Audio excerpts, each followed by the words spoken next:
The topics and opinions expressed on the following show are solely those of the hosts and their guests and not those of W4WN Radio, its employees, or affiliates. We make no recommendations or endorsements for radio show programs, services, or products mentioned on air or on our web. No liability, explicit or implied, shall be extended to W4WN Radio, its employees, or affiliates. Any questions or comments should be directed to those show hosts. Thank you for choosing W4WN Radio.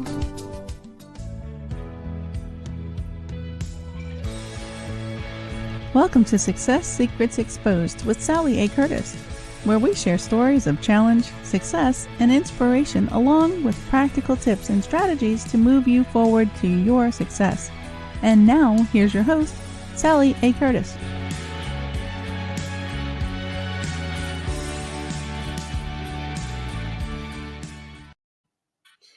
Good evening and good morning to you, and welcome.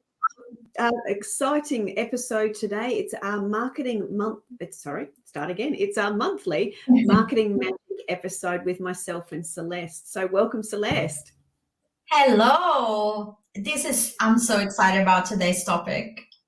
Are you? Good. Excellent. So what we're going to talk about today, as you said, a very exciting topic. It's going to be customer service related. We're going to be talking about the what's and the how of customer service. And this is going to come from our years of experience working with clients that are in the service-based industry and entrepreneurs that are dealing with customer-facing situations. So we've got lots of stories and lots of insights to share with you today. Celeste, can I ask you to introduce yourself first off the ranks today, please? Thank you. My name is Celeste, and I'm the founder of Lustosa Marketing, an end-to-end agency providing end-to-end marketing services to service providers. And like Sally, I'm a marketing strategist and a bit of a nerd when it comes to marketing.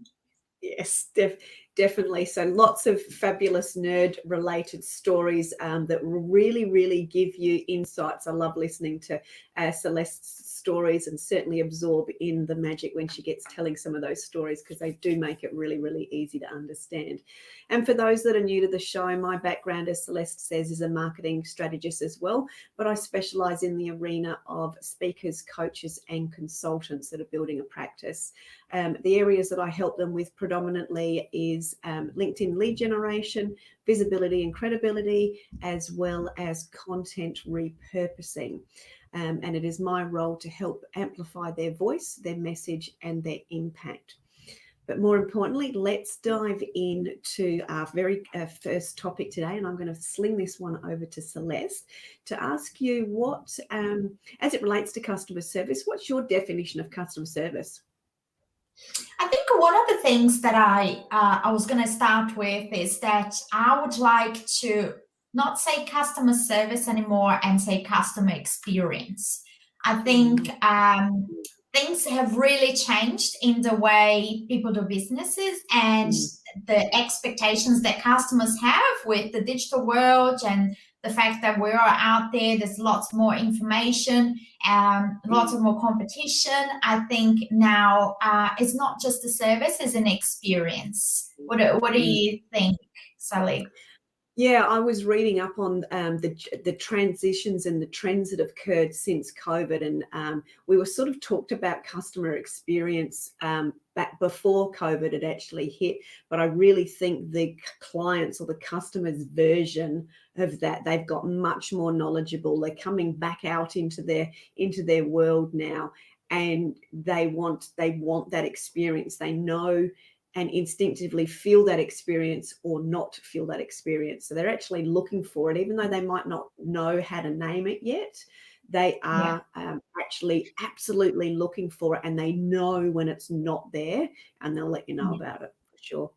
The other thing is that before, what was defined as a customer service was almost like when the customer was in front of someone within your business. So they were in your store, they were in front of your salesperson or your receptionist or someone. And then that was the customer service, was the immediate service that was being provided, that exchange. And now we call it customer experience because that starts way before they come in front of you. With social media and digital and websites and collaterals, advertising that are on Google, Facebook, what happens is that the customer experience with your brand starts way before you have a chance to shake hands or talk to them about your solution. So I think that's also come from that experience, understanding where it starts and where it ends with your brand. Yeah, and I've just going back into my arena, we talk about the fact that a client needs to consume on average, and these are actually old statistics now, needs to consume at least 11 pieces of your content to get to know you. So I'm seeing a real uplift in people saying, both to myself and to clients, oh, I've been stalking you for a long time. I think you were one of those too, Celeste, if I remember right. So people are actually checking us out for a long time before they actually engage with us. And pre-COVID, in my world, you used to be able to get away with email marketing and content marketing, etc. But they want even more than that now. They want to actually feel like they belong to something, which is more experiential than just being another name on an email list, for example. That's absolutely true. And I think one of the things, and just going through, I have my little notes that Sally always gives me to start the conversation. I think there are some key things that every business owner or anyone who is doing business with someone needs to be very mindful and aware of when it comes to customer experience and to dealing with the customer. And one of the things that I always go back to is that not only the customer is obviously what's going to keep you in business, but they should somehow be the reason you started your business. So everyone starts a business because they came out with this solution to someone's problem, to someone's challenge, or to someone's desire. So you might not be dealing with necessarily something people need, but you might be dealing with something that people want to better themselves or for whatever reason. So tap back into that day where you say, look, I found this solution. Who was it? Who was that for? So at the end of the day, that person who you created this solution for is your beginning, is why it all started. And I think so it has more meaning than just the financial side of it. It's not just because customers give you the money and will ultimately be your paycheck, but they're the why you started where you started. So ultimately to continue to really, really understand, and this gets back to understanding your ideal client intimately, but also the reason that you were first inspired to help them. Yes. Yeah, yes, beautiful. Absolutely. So how do you help your clients bridge that gap from I've got that, I've been inspired, I've created this solution, I know that they've got a problem. How do you help your clients move forward into that as it relates to the customer experience? Just give us some headlines.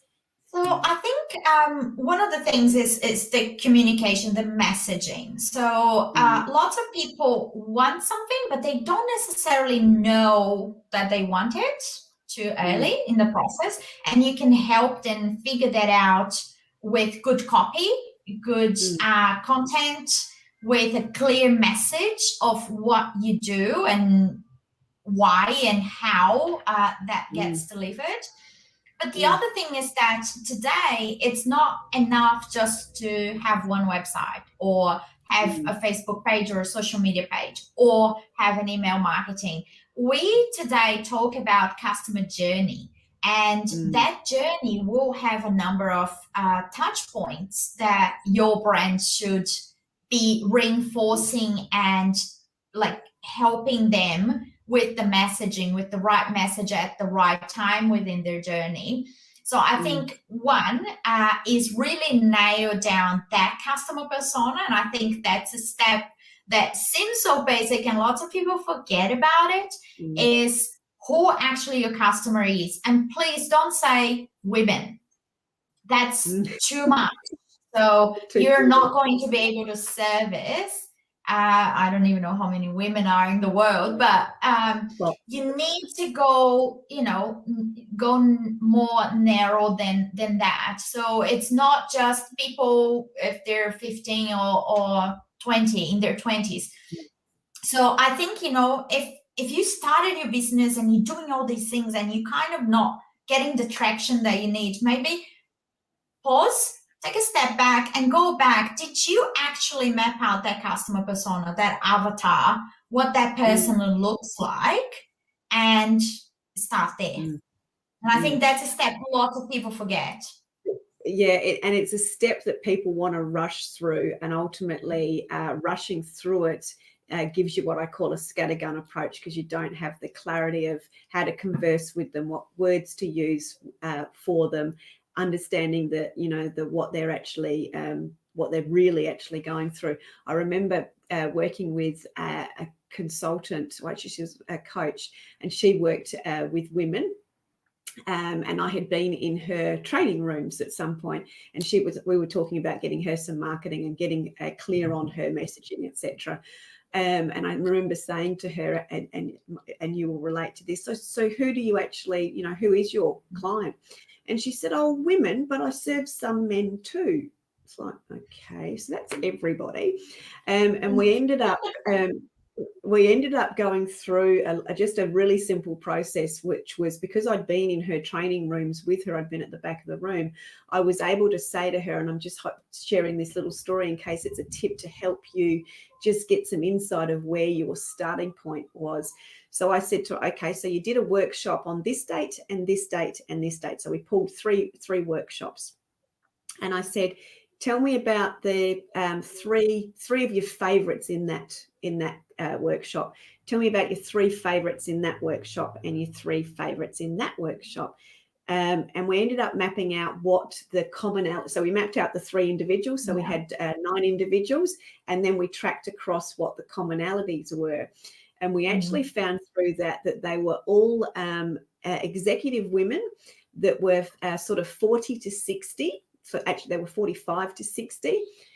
For her, because she was sort of in that sort of life sort of coaching space, they had all had a significant upheaval in life.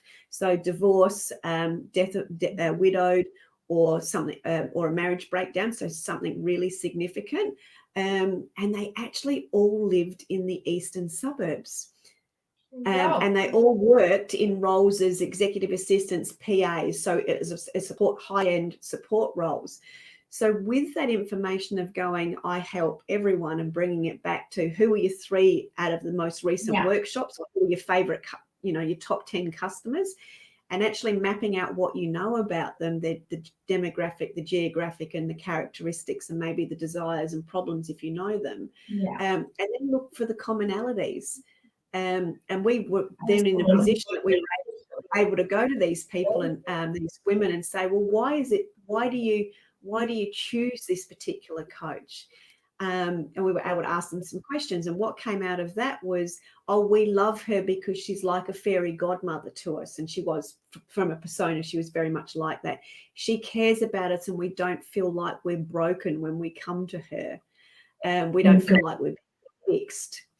And I really love the community of women that she's created that supports it, which all indicate the customer experience and journey that they're actually looking for, but they might not have actually even known that was what they were looking for. So I hope that's helpful to give people a bit of a starting point and a bit of an example of how easy mapping a journey out from a starting point can be if you look back to look forward.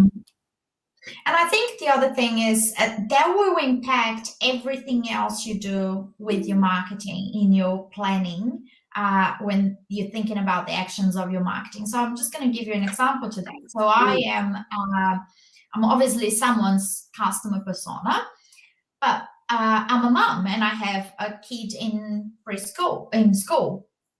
Which means that there's no worse time for you to call me for a chat about your service than 8:15, because that's when I'm trying to get my 5-year-old out of the door, rush off, putting shoes on and getting the bags and doing the whole drop-off thing.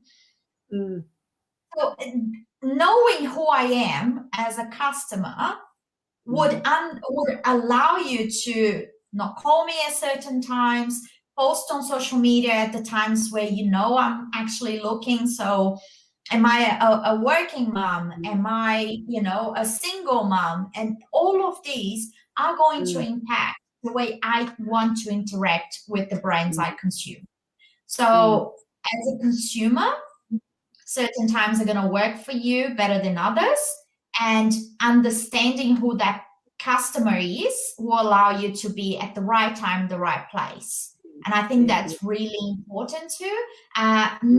Because what happens is that people, because there's so many options out there, you have to appreciate how much easier it got for me as a consumer to go to your competitor instead of you, because they are also at a click of a mouse for me, right? The fact that you're calling me at any time between 8:15 already tells me you don't understand my life. You don't understand how you're going to bring solutions to me. You're already out. That one phone call that I actually in the kind of say, mate, I can't talk to you right now. I'm dropping my kid at school.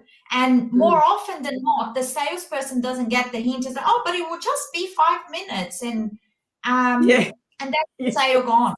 So I'm no longer in their pipeline of prospects. So I think having that awareness of people's lifestyles and what works for them, what time works for them, the way they communicate. Like I'm an email kind of person. You want to have, show me any of the values of your brand. I prefer emails because I like to read it at my own time. So understand that. Ask, how would you prefer us to send this to you? Would you like a phone call? Would you like a Zoom? Would you like an email? And let them decide what's going to work best for them. Yeah, absolutely. And I love that we said sort of, if someone's rung you at that time, they're out of your pipeline. And my instant reaction was, they're done. They're no longer on my list. They're off the list. They're gone. So that tick and flick that you're either in or you're out is how a customer will think. So that becomes very important with the customer experience and very much the journey that they have with you. So that's awesome. Would you like to take the customer experience in any other direction there, Celeste?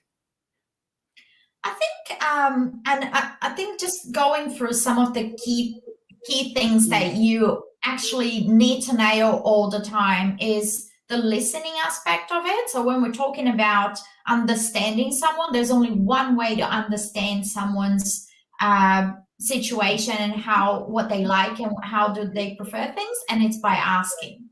So I think being a good listener and having a database or a place where you can dump that information as you receive it, it's really important. And allowing your team to do the same thing. So I think one other thing that lots of business miss is some businesses are just not having those conversations. So how do you prefer me to contact you? Is there a better time? Is there a better day? But then make note of it. Notes of it. Have a database where there's my profile there and that says, do never call her at drop-offs and pickups. She has a 5-year-old. So I used to work for a client before, and in the database, we would put the most random things. So we would put, does not listen too well. So always send an email after phone call, or wedding anniversary at this date.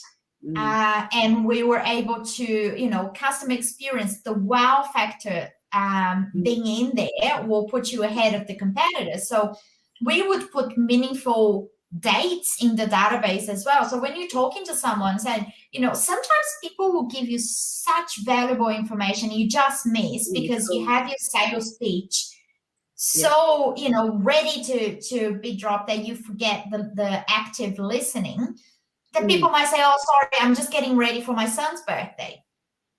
Put that in the database. Yeah. That's you making the sale over the competitor. Then that it's, one email that says, congratulations to your birthday. Here's a voucher for 10% discount at our shop. like if you sell products, or congratulations on your son's birthday, here's a voucher, here we eat free at our restaurant next time. Something like that will get you that customer for life. And it only comes when you listen. When it only comes when you actually drop the sales pitch for a minute and listen what they want, what they like. One of the things that also comes from listening is that sometimes you have that sales pitch ready to go, but once you listen and you understand the client's need, and I think you might have a story or two about that, Sally, is that you might actually be able to sell something higher because you heard and said, well, actually, you don't just need the social media. Why don't we do X, Y, and Z for you to get you better results? And you have even your, what we call it, your upsell your service because you listened. I think adding on to that, the listening, as you said, with that being that active listening and having the ability to record things is super, super important. But also what ties into the listening element is having the ability to be a problem solver. So by listening, as you said, for those cues, you're listening for the, okay, there was a hesitation there, or there was a word and they've just hesitated. So there's, I call it, there's something to dig into. There's a pain point there that they're not quite sure. They know it's painful, but they don't know what it is yet.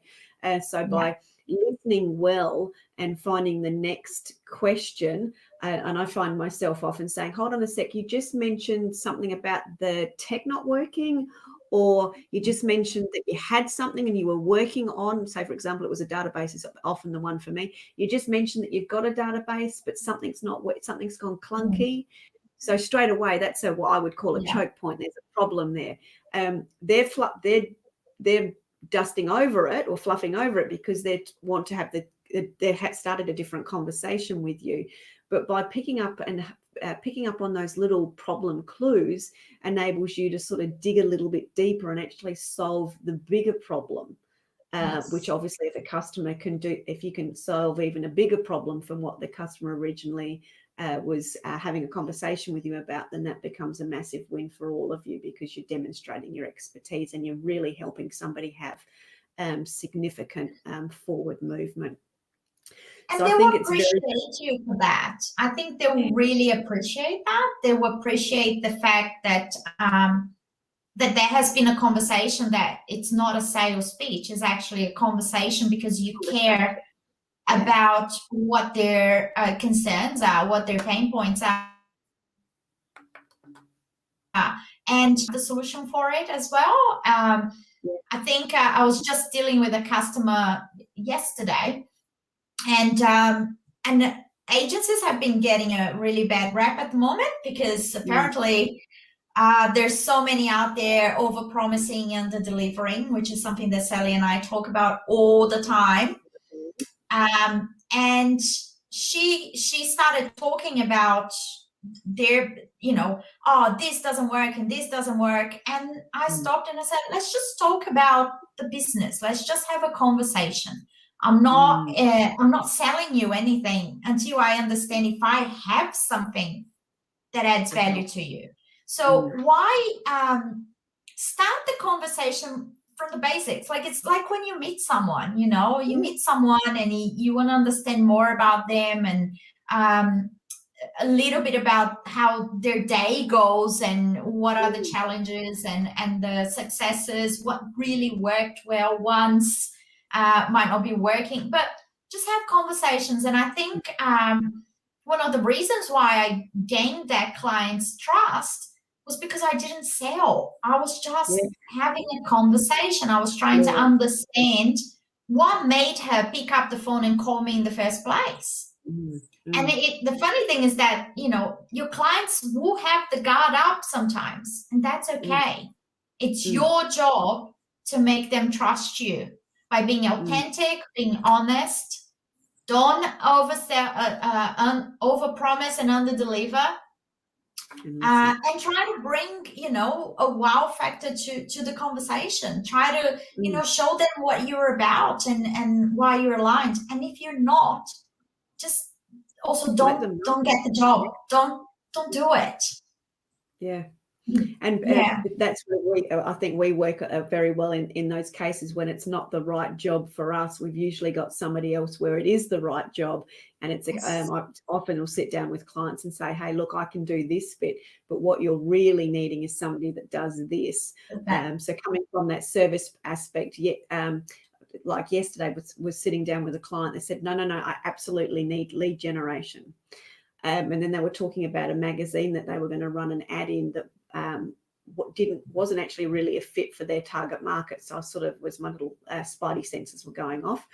So I sort of sat down with them and said, that sounds like you're going to be spending quite a bit of money on that advert. And it was $2,000, which is a significant amount for a small business. And I said, what a guarantee of the returns are you getting? What's this? What's that? And they said, oh, we don't know. But, it was bright and shiny and it sounded good. And it was, and it's just, so I said to them, well, let's just pause that for a minute, because I reckon there's probably there's better solutions that you can probably spend the $2,000 on.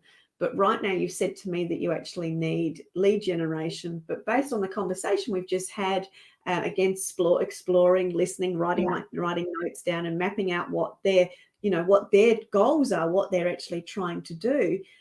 It was actually a case of that they've got a whole database and a whole lot of lapsed customers that they've not been in contact with for a long time. Yeah. It's absolutely untapped. And we know from our experience that there's gold and there's profitability sitting in there that's not been utilized. It was sort of like, let's re-engage. Let's talk to these people first before we go and do any additional cold outreach, because this is obviously these people are all warm.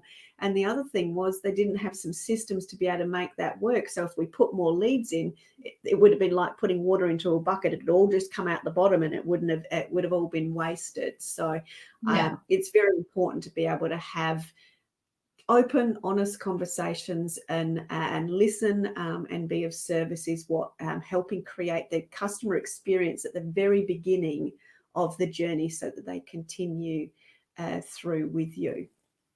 Absolutely. And I think when you're authentic, kind of it shows that. It also shows that brand value and that we talk about the brand personality. But this is so important. Say no when you don't think you're the right fit. Yeah, absolutely. I'd like to sort of just explore from that problem solving scenario, and as it relates to you as a problem solver being the front, because both you and I are the front persons of people of our own businesses, and we've got different degrees of the number of people that help support us in our business. But I think it's important for people to understand the value that their staff or their support people actually help them in their business as well. So as the lead of a business, we're usually doing the problem solving, we're doing the sales process, we're doing the follow-up process, and coordinating and operationally managing everybody else. But I think it's been a real learning for me going through the hiring process and hiring quite a number of different staff in short spaces of time. Understanding, usually in my case, retrospectively, I don't know whether I actually knew this going in, was retrospectively understanding that the people that you hire make the difference. So can I ask you if you've got any experience of some, I'll call them war stories, as hiring where you've had a customer experience or you've had staff with a customer experience where it's not worked, and then I'll perhaps provide some of my insights as it relates to the hiring the staff, which makes a difference.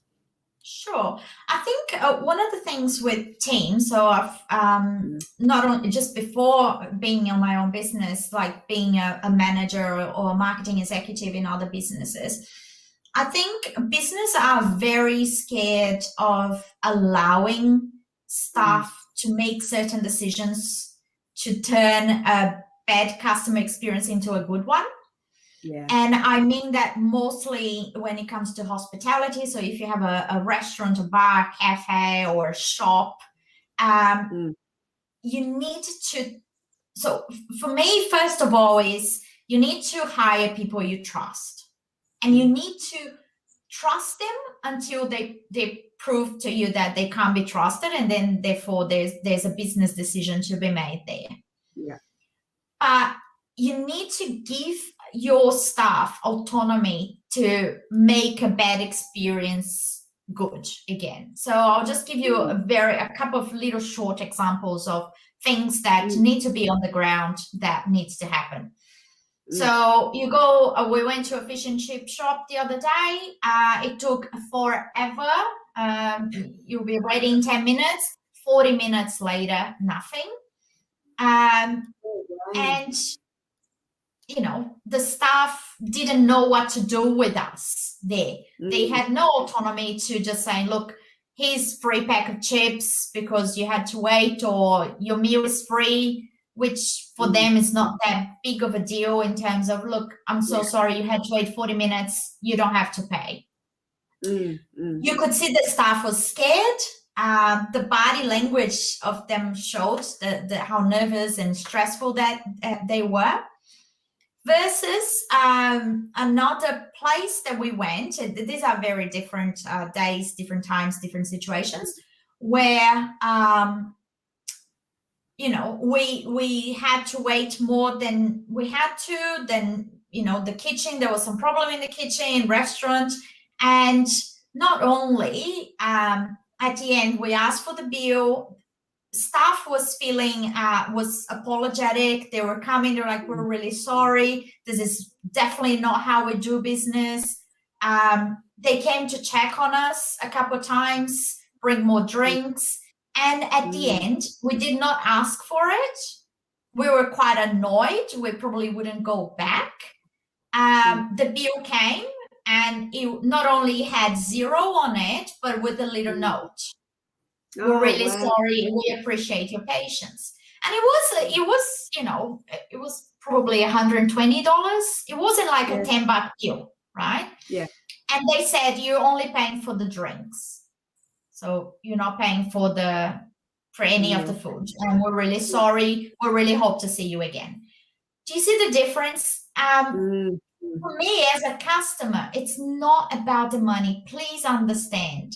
Yes. I'm happy to pay my bills. It's about that the fact that staff could do something about it to turn a bad experience into a good one. We've been back to the restaurant many, many times. We've never been back to the fish and chip shop. Yeah. I bought a product the other day, like a beauty product, and the tube, I bought it brand new. It was pretty much empty. So I went back there to say, look at my thing. It's empty. You could see it had never been used, and, you know, I had to stand there for probably 25 minutes, get the manager. The manager's having a drink, is having lunch. You need to wait till she's back. This is a $20 little foundation thing, right? Big brand. Big brand. Yeah. I'm not authorized and blah, and I'm thinking, mate, you can see the issue. So I think you need to make sure that people on the ground, not the manager, your staff, your entire team has autonomy to make certain things better. I'm not talking about if you're talking $1,000 kind of problem. I'm talking about the day-to-day little things. Something is broken. You know, there's a shop in Marion. I bought a candle. It was all wrapped, and the glass was broken when I opened it. I went there, 2 seconds. Oh, here's your not like. She didn't ask for the manager. She saw a problem. She not only was solutions driven, she said yes. And I think there's one part that we're going to talk about as well, is the power of saying yes. Yes, I'm here to solve this for you. Solve the problem. That's so right. And that comes back into when you it's hiring the right staff that are problems that you trust. Having people that are naturally problem solvers and want to serve through that, but empowering them to create that yes. Yes, it also doesn't mean that you're actually going to need to spend some time actually training them and developing them as individuals. the experience comes back to having the ability to provide good common sense, good manners. But if can I just say, there's a few things you can, they're very practical that you can put in place. So especially when it comes to the money conversation. So I have someone who works with me, and we had a very long conversation on, you know, where the grounds that she can make decisions based on. So yeah. Put it, even if you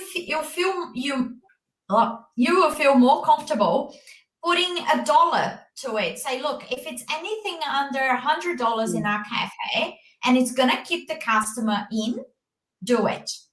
Don't need to ask me, don't need to ask the manager.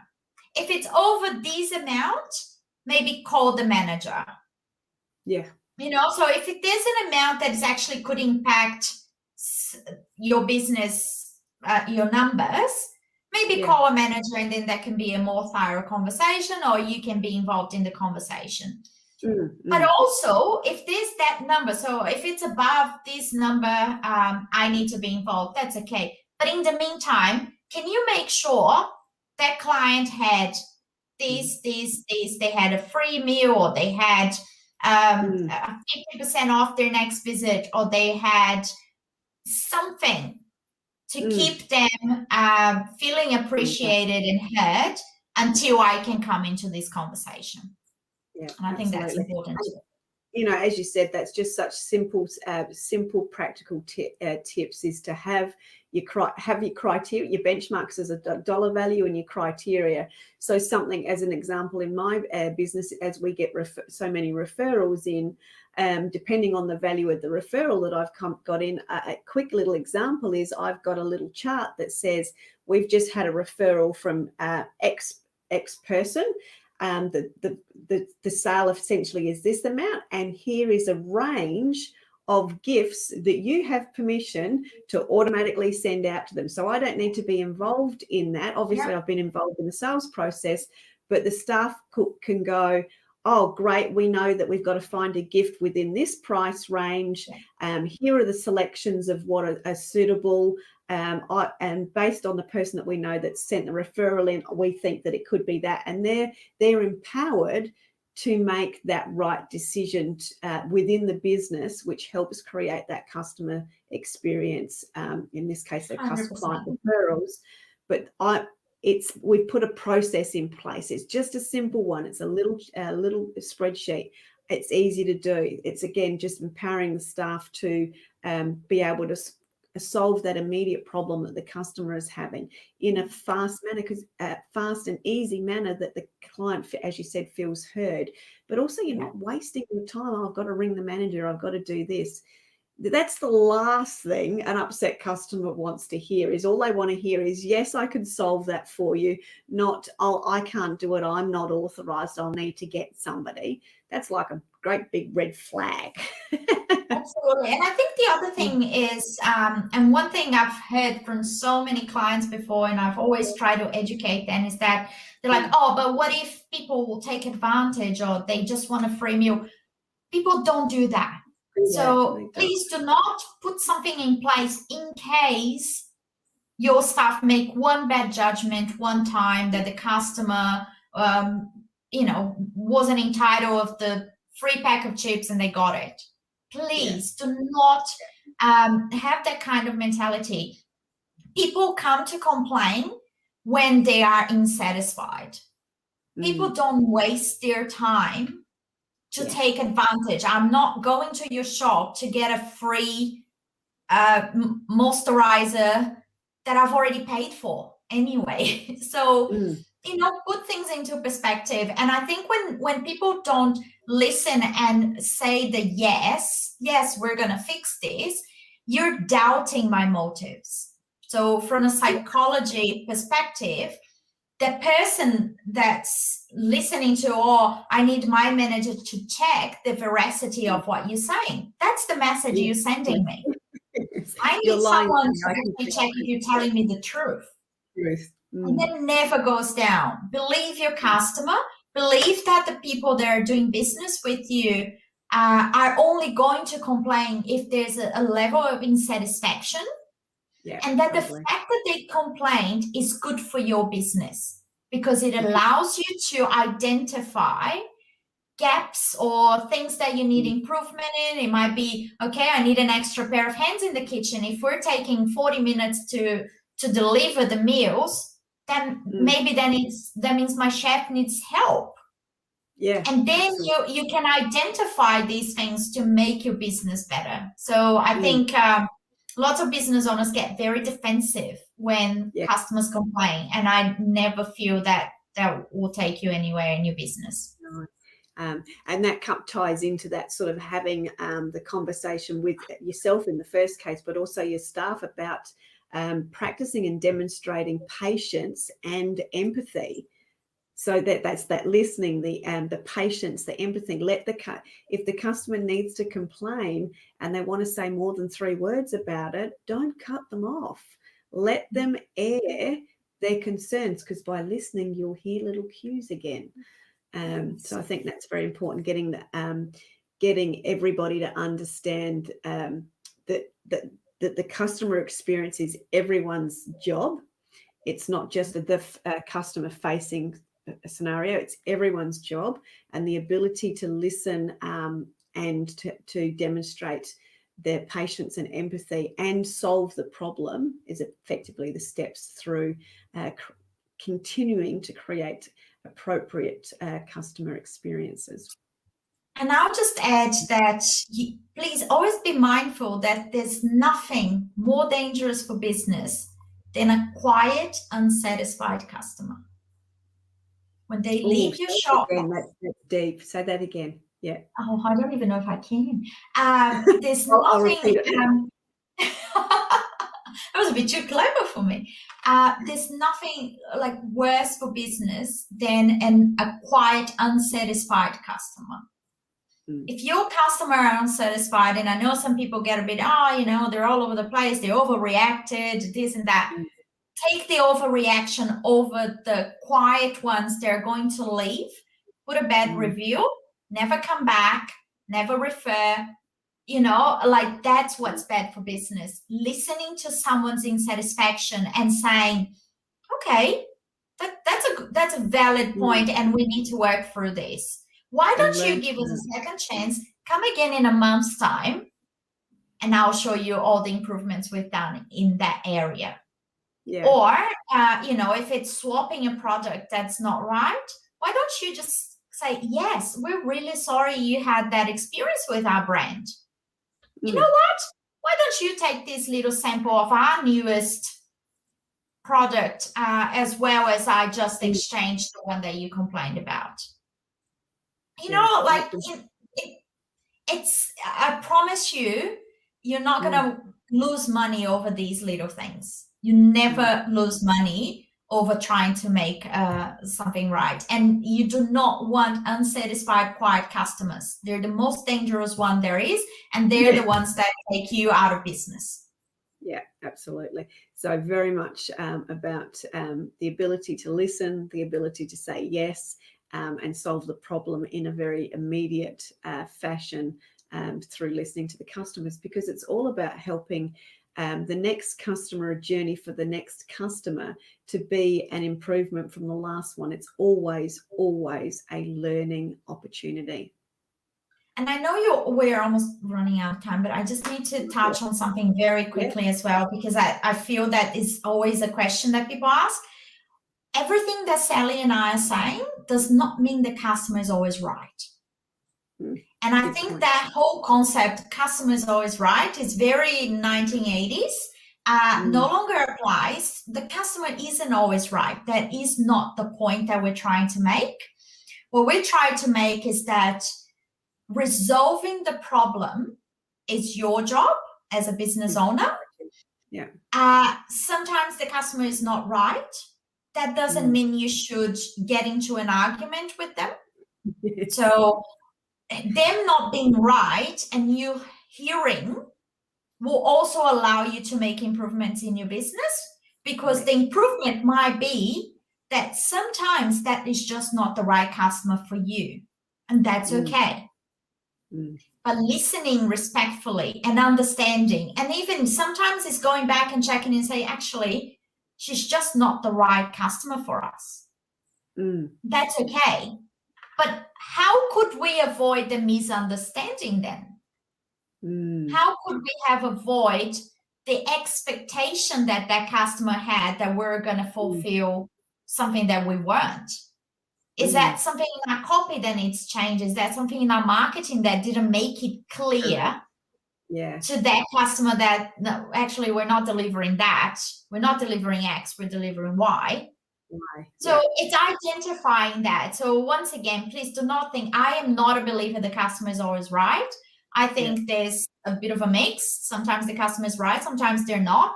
But I think it's a business owner's job to understand why things went wrong.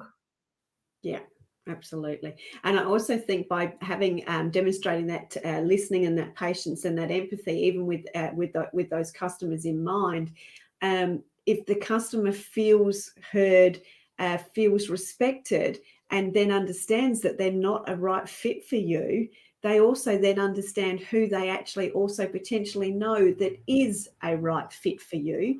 And that's all the secret of being in business, is continuing to have customers coming through your door. Yes, serving the ones that are not a right fit, helping them overcome any challenges or problems that they have with you through listening, and then also educating them respectfully to say, hey, we actually do it like this, and therefore we actually serve these sorts of people. And then they feel more connected to go, oh, you've understood me. It's the law of reciprocity. You've understood me. I now understand what you're saying because you've listened to me. I'm now listening to you. Oh, I see where we've gone wrong. Where we got it wrong. Where we got it wrong, not you or not I, but where we got it wrong. That gives me clarity. Okay, so next time. So, so they then automatically start thinking of people that potentially could be a better fit for you. And, it's somebody's problem that you've solved in that manner can end up being one of your best customer referral sources. Absolutely. Yeah. So I think that's very, very key. And I think it's also really, really important to encourage, as we've just gone through, empowering your staff, encouraging them, giving them the ability to say yes, etc.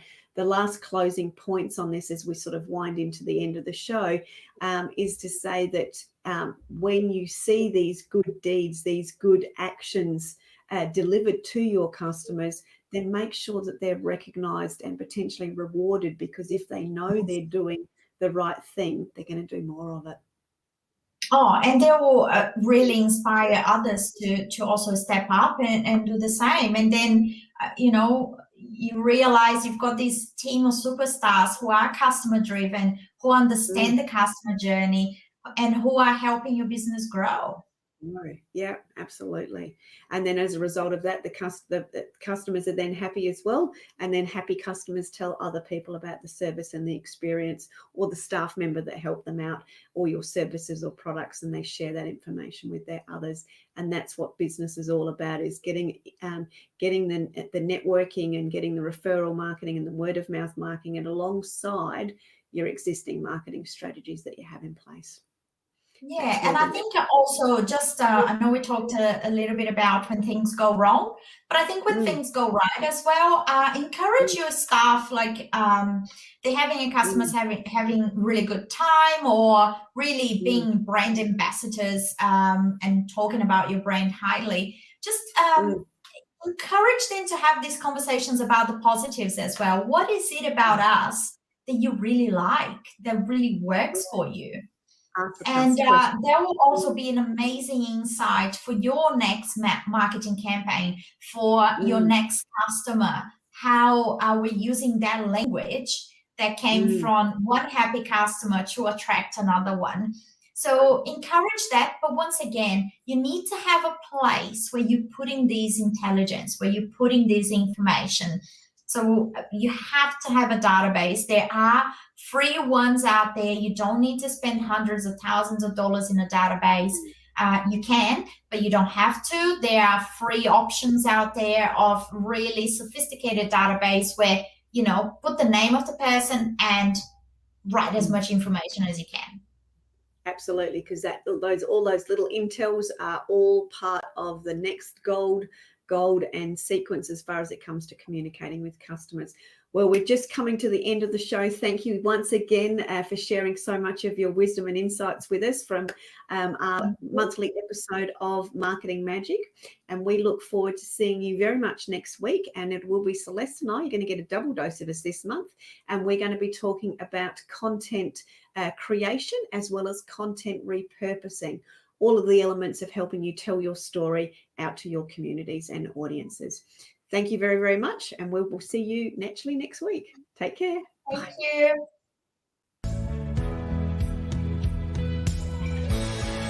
That's it for this week's episode. Thank you so much for joining us. I trust you got some inspirational tips to move you forward. See you next Thursday at 7 p.m. Eastern for more Success Secrets Exposed.